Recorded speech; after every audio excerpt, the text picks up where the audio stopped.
G'day, it's Mark here again, and thanks for joining us. We've got an interesting car here. It was known at release as the $1 billion baby. It's the Holden Commodore SSV 2007 model, and yeah, it's a really beautiful example.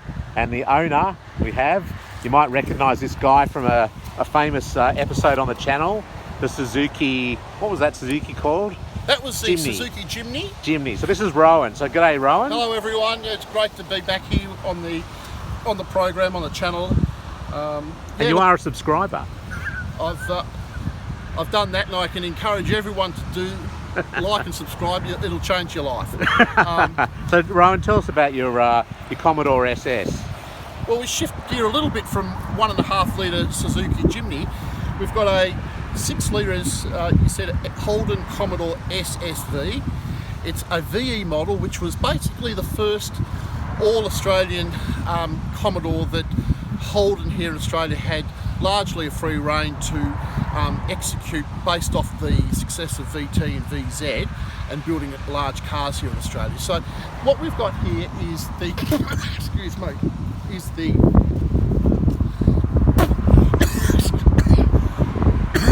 sports variant. Yep. SS. It's got a few extra little tricks, but the unique thing about this car, what caught my interest when it was available, was it was owned by one of the engineering team members on the program here at Holden. So, and when I got to know a little bit more about the car, he explained that it was a Friday afternoon production build, which typically doesn't sound very good, but in this instance they were able to get some HSV accessories, slow the production line down and fit, for example, a HSV spring set, so it just sits a lot lower, and it's got a little bit of trim around the front apron there with some moulding. It's got an aerial, a short stubby aerial, but what I like about it is it has the 6 litre engine, of course, but it's got the 19-inch wheels, which is an option upgrade. Yeah. It's also got the 6-speed manual. So from that configuration,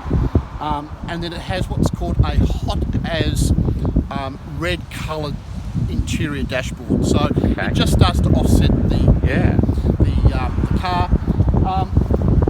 The VE was sort of inspired a little bit by BMW. It's got a short or reduced overhang front and rear, so it means it's pushing the wheels to the corner of the chassis. Yeah. It's got that drivability that they were looking to emulate at the time from European sports cars. Yes.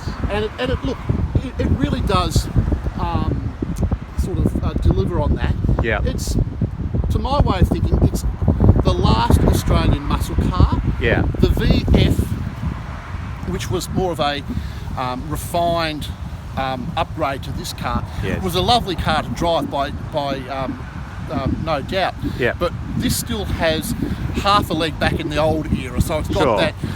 You feel the car. A bit more raw. Yeah. And I like that about it. Let's have a look at the interior, because I think that is one of the features. Also, it's a little bit rainified here today, but let's just have a look at that fantastic interior, particularly the seats, and with that red, that looks fantastic. But also this dashboard here, which is, as you said, Rowan, what was the option called? Hot as interior feature there. So that's really, I think it really sets the car off, especially with a red exterior. And then just do a little bit of a walk around here. You got the Bathurst. Did you put that on there, Rowan, or was that? No, that came. But that was with it. It's not.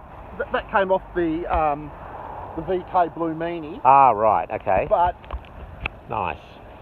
Nice, just a family sort of history element to it. Yeah.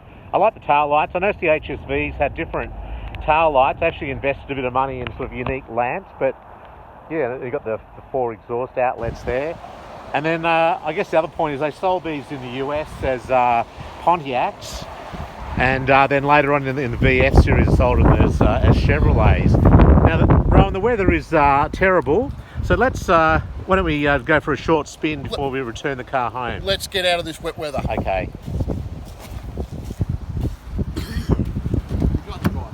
No, that's fine, you go. I'm going to shake these mats out when we get home. Yeah. got some new ones to pop in. So these are just... It's a lot warmer in the car, that's for sure. Okay.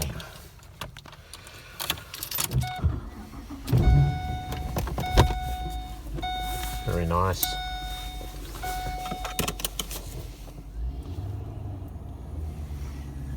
And look, it drives as it's been well looked after. I've had it for about 6 years, and would have done maybe 3,000 or 4,000 kilometres only in it. So it's been a real enthusiast sort of. Yeah. I guess you've recognised its collector value early on. I did, because it. A lot of enthusiasts probably were waiting for the next evolution, as I say, which is, there was a VE Series 2, but then there came the VF. But I like this because it was the first model that came under Holden's complete design scope. Yeah, well, it wasn't since the HQ that they had the ability to do such a massive overhaul. No, and I like it for that reason. Yeah. As I say, I've driven the VF, and it's a generation after this, but yeah, this to me, it's got a bit more of the rawness about it still, and that sort of muscle car history. I haven't driven a VF, to be honest. I haven't had a chance to drive one of those, but I have driven VEs. But... And this has got a really nice, consistent power band. You put your foot down. Yeah. Whether it's in second or third or fourth gear, you've still got a lot of pull. And 270 kilowatts. 270. Right. Australian made. Well, no, it's they're General Motors American. They're imported kilowatts from the land of 270 Australian assembled kilowatts. Correct. Maybe that's what it is. The engine's called an L98 model. And the engine essentially stayed through to the end. It became what was called an LS2 in the end. Yeah. So what do you really like about it, Ryan? What are the main things you like about it? I like that it defines a point in Australian motoring. It was the beginning of the end, I suppose. It was the last hurrah. It has a very fabled history in V8 supercars, so it was the car that returned Holden Racing Team to the podiums, where it was dominated with the likes of Stone Brothers Racing in the BA and BF. Before that. So I think they won about 8 out of the 9 following supercar championships with either this model or the VF. Yeah. So I like it from its it's got a good motorsport history connection as heritage. Well. Yeah. Great. I actually had a VE Calais as well. So when this car came out, or this model came out, I was one of the first to go into the dealership, and I didn't go for this V8 Go Hard setup. I went for a V6 Calais V. Yeah. And it was interesting. I must have been a sucker for their advertising, because they were targeting the young middle level executive that I think had a sense of aspiration about themselves. Right. And that seemed to connect with me. I thought I was aspirational at the time, and I went and bought a Calais. Well, there you go. And I think you've definitely this one's definitely a better choice, though, especially with the V8.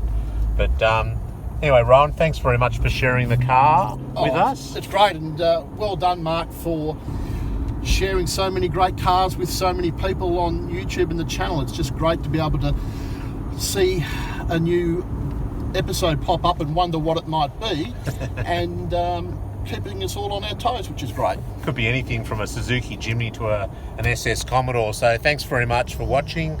As Rowan said at the beginning, please give it a thumbs up, give it a like, and comment and subscribe. So thanks very much, and we'll see you next time.